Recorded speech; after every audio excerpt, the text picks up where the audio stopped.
سلام دوست عزیز، میخوایم تمرین کنیم با هم که بتونیم برای دوستمون این هفته یک نامه بنویسیم. اولین ناممون رو که میخوایم بنویسیم با چی شروع میکنیم؟ همیشه سلام میکنیم، مینویسیم سلام،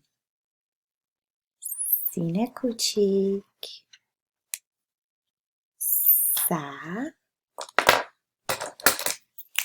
سینه رو یه ذره پررنگ کنم. پس این شد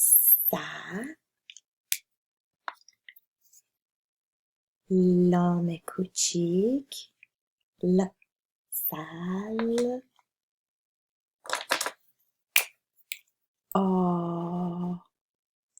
سلا. بعد چی بنویسیم؟ میم بزرگ مینویسیم.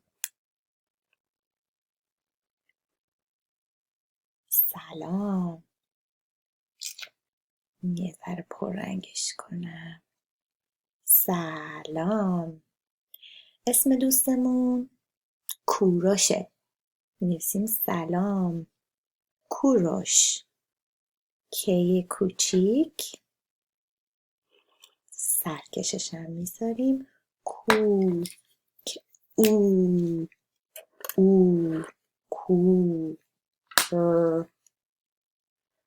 میدونیم ر از این ور به چیزی نمیچسبه، واوم همینطور، پس از هم جدا هستن.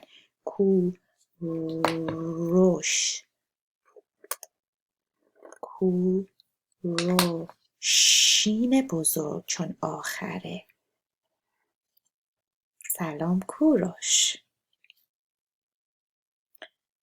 خب حالا باید ببینیم با این حرفایی که بلدیم چی میتونیم بنویسیم. سلام کوروش. میتونی بنویسی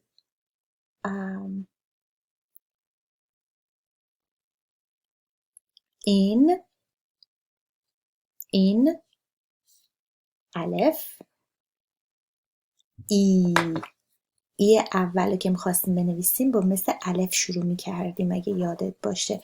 بذار با هم یک رنگ بنویسم برای اینکه این ای هست. ای اول، ای نون بزرگ. این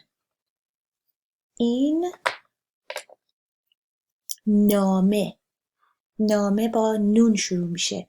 خب نه کوچیک، نامه، نه کوچیک. حتما هم دقت کن که روی خط بنویسی.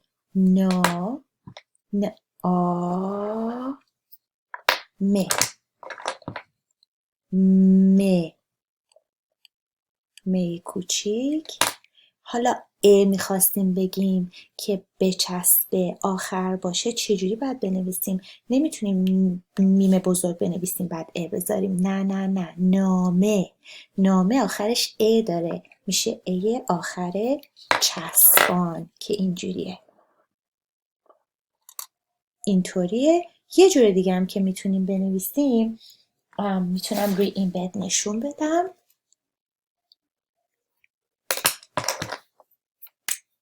مثل نامه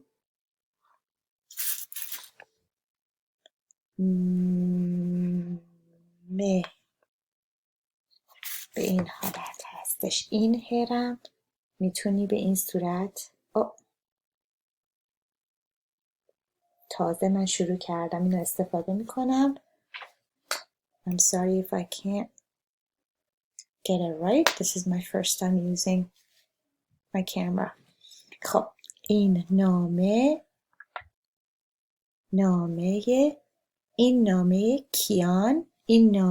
کیان است. کیانم که بلدی خودت بنویسی اسم خودت. کیان. کی کوچیک، یه الف، نون است.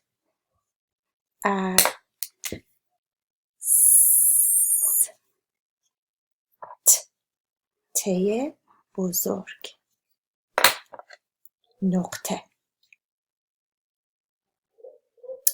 خب همینو میتونی فعلا بنویسی و خواستی میتونی نقاشی کنی، میتونی چیز دیگه اگه دوست داری بنویسی، هر چی که خواستی میتونی روی این صفحه بنویسی و بعد برای دوستت پست کنی.